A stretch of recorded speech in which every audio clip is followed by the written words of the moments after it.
આપણે ભગવાનને પ્રાર્થના કરીએ કે આ ઘટનામાં જેણે પોતાના સ્વજનો વાલાસોયો ગુમાવ્યા છે એમાં હું દુઃખની લાગણી અનુભવું છું. આગામી દિવસોમાં રાજકોટમાં આવી કોઈ ઘટના ન બને એવી પણ હું ભગવાનને પ્રાર્થના કરું છું. 25 તારીખે જ્યારે બનાવ બન્યો ત્યારે પંજાબ મુકામે હું હતો.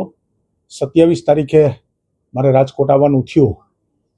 ત્યારે એ જે રીતે મારા વિસ્તારમાં માધવ પાર્કમાં જે 3 લોકોના સ્વજનો ગુમાવ્યા હતા એટલે મારા સાથી મિત્ર પુષ્કરભાઈને વાત કરીને એને લોકોને ત્યાંથી જ મેં કીધું હતું ને એ લોકો એના ઘરે પણ જઈ આવ્યા હતા.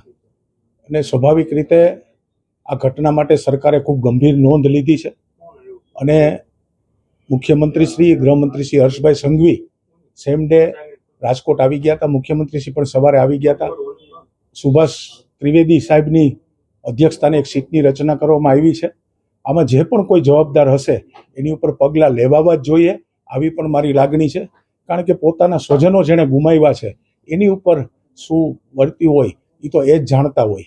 ત્યારે આમાં સરકાર એ ખૂબ ગંભીર છે અને આવતા દિવસોમાં પણ આમાં જેની જેની જવાબદારી આવતી હોય એ બધા કસૂરવારોને સજા થવી જોઈએ. રીતની પણ રચના થઈ છે, લોકલ પણ રચના થઈ છે અને સ્વાભાવિક રીતે અત્યારે જે રીતે ચાલે છે અને મીડિયા એ પણ અત્યારે રાજકોટનું મીડિયા એ પણ અત્યારે સ્વાભાવિક રીતે જે રીતે સિસ્ટમથી ચાલે છે, કોઈ કસૂરવારો આમાં છૂટવાના નથી.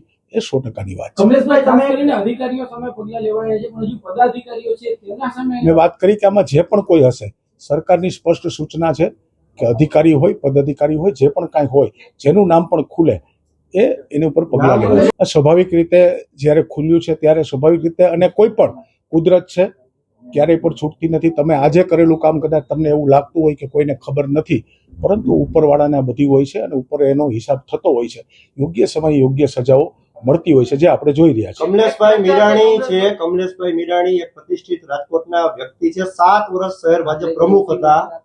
તમારું નામ આમાં ચર્ચામાં આવી રહ્યું છે કે કમલેશભાઈ મીરાણી. હવે વાત આવી છે એટલે કહી દઉં કે ક્યાંય પણ આ અગ્નિકાંડ વિષયમાં ક્યાંય પણ મારું નામ ખોલે તો હું સ્વાભાવિક તમારી સમક્ષ કહું છું કે હું મારું જાહેર જીવન એ પણ છોડી દઈશ. ક્યારેય પણ જ્યારે 2-3 મીડિયામાં મેં સાંભળ્યું જે જગ્યા મવડી વાવડી વાળી જે વાત છે એમાં ક્યાંય પણ મારું લોકેશન હોય, ક્યાંય પણ કશું હોય તો હું મારું જાહેર જીવન છોડી દેવા તૈયાર છું. કમલમ સુધી પત્ર આપ વાત કરો છો, મીડિયાથી મેં જાણ્યું, આવા કોઈ પત્રનો મને ખ્યાલ નથી કે આવી રીતે કોબા કમલમમાં પત્ર મળ્યો છે, કોના નામનો પત્ર છે, શું એવિડન્સ છે.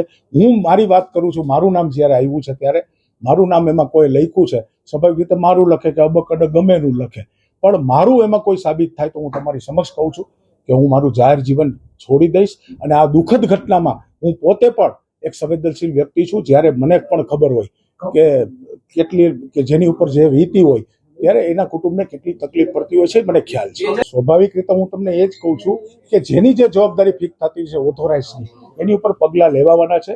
સરકાર ખૂબ કડક છે. ભૂપેન્દ્રભાઈ પટેલે પણ સૂચના સ્પષ્ટ આપી છે. આમાં કોઈને છોડવામાં નથી. એવું મારા ધ્યાનમાં આવ્યું છે તમારા સમક્ષ કે બરોબર છે, જેનું નામ હશે એ ખુલવું જોઈએ. કમલેશભાઈ તમે પ્રમુખ હતા તો તમને ત્યારે ખબર નહોતી કે ત્યાં આવું મોટો માટલો ચાલે છે? 21 થી 24 ના સત્તાધીશો તમારી જાણ માટે કહી દઉં, ટીઆરપી ગેમ ઝોન ના ગેમ ઝોનના જે માલિકો છે એને કોઈ વ્યક્તિગત મારી સાથે કોઈ પરિચય નથી. મેં કોઈ દિવસ કોઈ સાથે એવી વાત પણ નથી કરી. મારા નંબર પણ એની પાસે ન હોય, એના નંબર પણ મારી પાસે ન હોય. એટલે કોઈ દિવસ કઈ કોઈ છુપાવવાની અરે ન, હું સ્વાભાવિક છે કે જે ત્રુટિ રહી છે ન જ બનવી જોઈએ અને એમાં જે ત્રુટિ રાખનાર લોકોના નામ ખુલે એની ઉપર સજા થાય. કે કદાચ આજે કોઈ કામ કર્યું હોય તો તમને એવું લાગતું હોય કોઈ જોતું નથી, પણ કુદરત જોવે છે અને જ્યારે એનો સમય આવે ત્યારે સૌને એ પછી ગમે તે હોય એની ઉપર એને સજા થવી જોઈએ. સ્વાભાવિક રીતે ગેમ ઝોનની કોઈ સ્ટેન્ડિંગ કમિટીમાં આવે નહીં, પહેલી વાત છે. ગેમ ઝોન છે સ્ટેન્ડિંગ કમિટી આવતા હોય છે એટલે જે ફરિયાદો મારા કાર્યકાળ દરમિયાન કોઈ પ્રજામાંથી મને આવી હોય તો સ્વાભાવિક રીતે મેં એ કાર્યવાહી કરવા માટે સૂચના આપેલી છે. આમાં બે વસ્તુ હોઈ શકે. એક તો 2000 જે ટીપીઓની રહેમ નજર હેઠળ ચાલતું હતું, કાં તો સત્તાધીશોને ખબર હોય અને કાં તો સત્તાધીશોને ના ખબર હોય. બંને વસ્તુ હોય તો બંને વસ્તુમાં સત્તાધીશોની જવાબદારી આવે છે. કે મેં તમને એ જ વાત કરી કે ભાઈ જવાબદાર જે પણ હશે એની ઉપર પગલાં લેવાશે, એમાં હું સમજ. હું એવો વ્યક્તિ છું આપની સમક્ષ પણ હું ક્યારેય કોઈનું નામ નથી આપ્યું. જેને જેનું નામ આપ્યું એને ભગવાન જાણે. મારી પાસે હું સ્વાભાવિક રીતે ભગવાન ઉપર આધાર છું, મેં કશું કર્યું નથી, તો મારું નામ આવે તો મને પણ સજા થવી જોઈએ.